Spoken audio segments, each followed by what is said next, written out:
Kay adalah orang baru di hidupku. Laki-laki berambut lebat yang tiba-tiba muncul di sebuah kedai kopi lantai dasar perpustakaan kampus, seraya bertanya. Kursi ini kosong kan? Boleh aku duduk? Tapi sialnya aku penyendiri. Aku tidak suka berbagi meja di sebuah kedai kopi. Aku selalu memilih posisi paling tepi dekat jendela menghadap Danau Kenanga. Seorang diri menikmati ketenangan di antara racau orang-orang lainnya. Tapi sore itu, Kay muncul. Berbasa-basi meminjam kursi, padahal sebelum kupersilahkan, Kay sudah duduk saja. Dengan tatapan yang asing, sore itu Kay menanyakan namaku, fakultasku, jurusanku, mata kuliah paling menarik yang pernah kuambil, kesibukanku, kenalan-kenalanku di kampus, kopi pesananku, hobiku, tempat tinggalku, akun Instagramku, hingga nomor ponselku. Dan dalam sekejap, Kay sudah memiliki berkas lengkap kehidupan sosialku. Sementara Kay hanya memberiku informasi terbatas. Dia seorang mahasiswa mechanical engineering, beberapa tahun lebih muda dariku dan belum juga wisuda. Tidak banyak hal terjadi hingga beberapa jam setelah kami berpisah, sebuah notifikasi pesan dari Kay masuk ke ponselku. Lain kali coba kurangi kopi, lebih baik ganti dengan susu dan air putih. Demikian dia membalas Instagram storyku yang memuat potret secangkir cafe latte pesananku di kedai kopi tadi. Aku membacanya tanpa membalasnya. Hari demi hari setelahnya, Kay jadi lebih sering muncul. Selalu pada sebuah balasan Instagram story yang memuat potret cangkir kopi.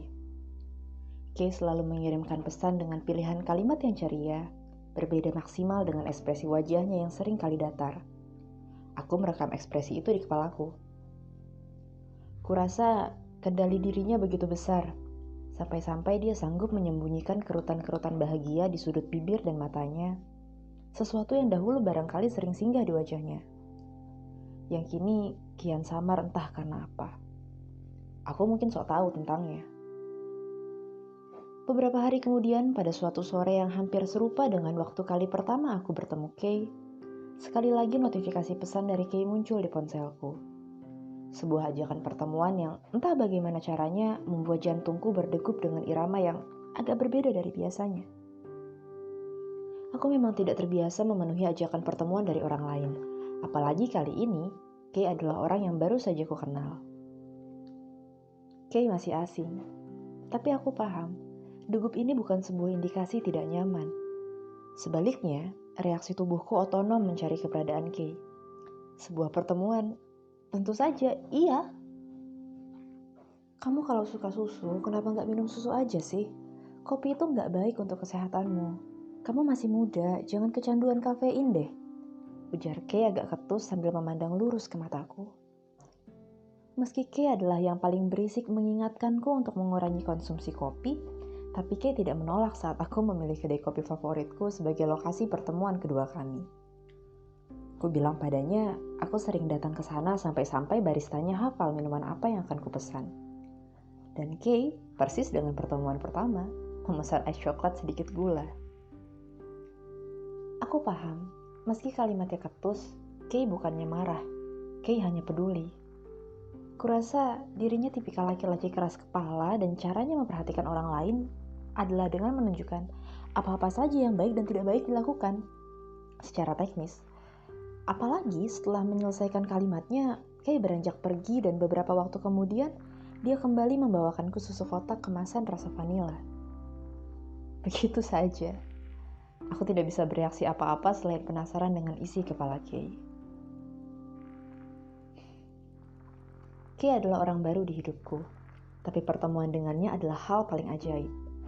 Kay tidak banyak bicara dan pertemuan kami tidak begitu sering. Tapi aku seperti sudah mengenal Kay ratusan tahun lamanya. Ekspresi wajah Kay selalu datar, tapi aku betah menatapnya berlama-lama. Menyusuri kerut di antara kedua alis tebalnya, sungging samar di ujung bibirnya, gelap di ujung mata dan tatapan yang lurus dan dalam. Ada ruang yang ingin ku jelajahi di dalam diri Kay. Sesuatu yang mengubahku menjadi seperti orang konyol yang terus-menerus mencari tahu apapun tentangnya. Semua orang yang kukira mungkin saja mengenalnya, kutanyai satu demi satu. Kau kenal seseorang bernama Kay? Atau kau pernah mendengar namanya? Sementara tanpa kusadari kapan awal mulanya, Kay mulai mengajakku bercanda. Kay mulai sering tertawa dan aku suka tawanya, sangat suka. Seperti harta karun yang hampir tidak pernah ditemukan. Kay yang kaku dan ketus membuka dirinya pelan-pelan. Ia bercerita padaku tentang banyak hal, kenangan masa remajanya, lawakan lucu yang membuatnya tertawa berhari-hari, ketakutan yang pernah membuatnya ingin lenyap, musik kesukaannya, juga sifat perfeksionisnya yang tidak bisa tidur sebelum sikat gigi. Cerita-cerita dan tawa Kay menjelma dosis harian dopamin bagiku, mengalahkan kafein. Kay membuatku ingin memiliki sebuah kotak penyimpanan kebahagiaan karena ketika aku menyadari ia berperan penting dalam kestabilan rasa tenangku, di saat yang sama aku sadar, Kay bisa saja tiba-tiba menghilang. Kamu tahu, Kay?